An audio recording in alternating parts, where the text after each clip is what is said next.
Hello student, welcome in medico biology. आज English grammar की मैं आपको थोड़ी बेसिक सी नॉलेज दे देती हूँ। कल फर्स्ट क्लास नाउन भी हो चुकी थी।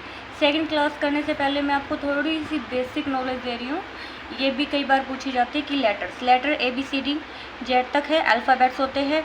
ये 2 टाइप्स के होते हैं, वोवल्स और कॉन्स्टेंट। ठीक है, वोवल्स कितने होते हैं? कैपिटल लेटर 5 होते हैं। ये व्यंजन, ये 5 कौन कौन से होते हैं?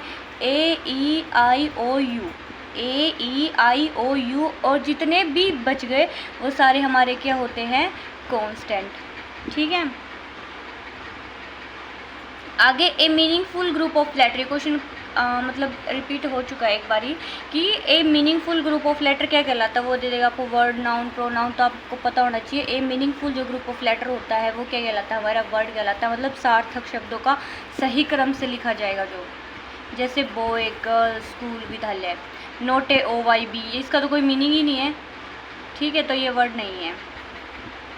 आगे आता है वर्ड शब्द। A meaningful words of letter, वर्णों का सार्थक समूह हमने क्या पढ़ा था? वर्ड कहलाता है। इसके पार्ट ऑफ स्पीच काइंड कौन कौन से हैं? अब पूछ ले आपसे कि शब्द के प्रकार, तो इसके 8 पार्ट्स होते हैं। कितने पार्ट्स होते हैं? 8 पार्ट्स होते हैं। या आपसे क्वेश्चन पूछ ले कि एक मीनिंगफुल वर्ड मतलब ए मीनिंगफुल लेटर को आप क्या बोलोगे जो मीनिंग दे किसी चीज़ का, तो उसका आंसर आएगा वर्ड। तो आप ये पढ़ लेना। और 8 वर्ड्स होते हैं। तो ये क्वेश्चन आया हुआ है कि how many kinds of words, की कितने काइंड्स ऑफ वर्ड्स हैं? तो कितने होते हैं? 8 होते हैं। Kinds of word, part of speech हम पढ़ेंगे। जैसे नाउन को हम संज्ञा बोलते हैं, प्रोनाउन को सर्वनाम बोलते हैं, वर्ब को क्रिया बोलते हैं, एडजेक्टिव को विशेषण, एडवर्ब क्रिया विशेषण, प्रीपोजिशन संबंध सूचक और कंजक्शन या कनेक्टिव बोल सकते हैं, संयोजक, इंटरजेक्शन, विस्मयादि बोधक। और नेम इज़ नाउन किसी का नाम हो सकता है, पर्सन का, प्लेस का, थिंग का, फीलिंग, मैटरनल ग्रुप, ये मैंने बताया था आपको पिछली क्लास में। जैसे राम, सीता, पेन, बुक, ये सब क्या है? नाउन है। अब है प्रोनाउन, सर्वनाम क्या होता है। हमारी नेक्स्ट क्लास यहीं से स्टार्ट होती है कि प्रोनाउन सर्वनाम क्या होता है। तो ही, शी और इट, ये फर्स्ट के अंदर आएंगे। सेकंड के अंदर क्या आएंगे? सेकंड पर्सन के अंदर I, you, we, they। ठीक है, तो प्रोनाउन कौन कौन से होते हैं? He, she, it, I, you, we, they।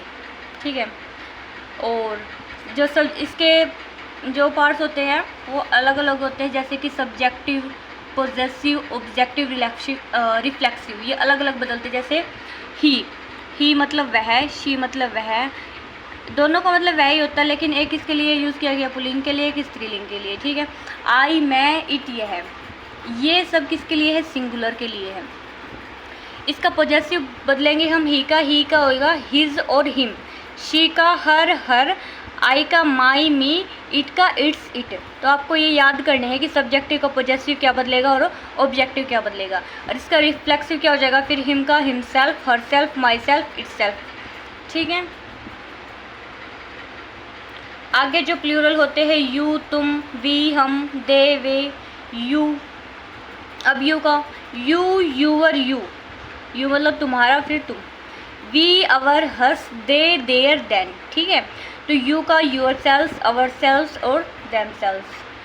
First personal pronoun के अंदर ही, शीट, आई, वी, यू, दे, ये सब आते हैं। फर्स्ट पर्सन, सेकंड पर्सन मैंने बताया था कि फर्स्ट पर्सन के अंदर आई, वी, सेकंड के अंदर यू, थर्ड के अंदर क्या आएगा? ही, शी, इट, दे, ये थर्ड पर्सन के अंदर आएंगे।